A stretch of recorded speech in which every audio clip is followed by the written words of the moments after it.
This is Mercito Hesta. You're watching PhilippiNews.com.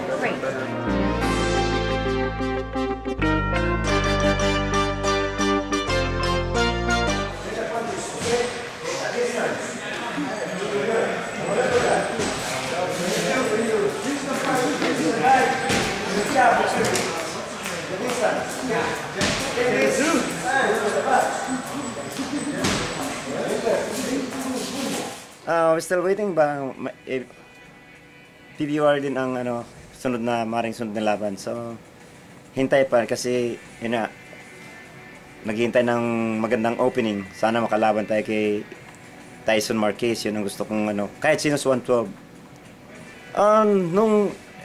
I was so worried when he fought Sanchez because he was sick when he fought Sanchez. He got flu.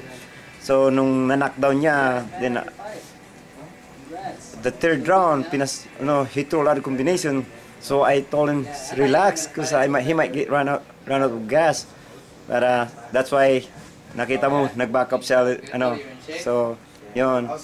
So at least nakikinig siya. So malaki ang even though na 3 years na layoff, pero wala ko nakitang na bumagal siya. Mas lalong gumaling sa tingin ko. So tambayanan po natin at suportahan po natin yung isang Donaire. Salamat po.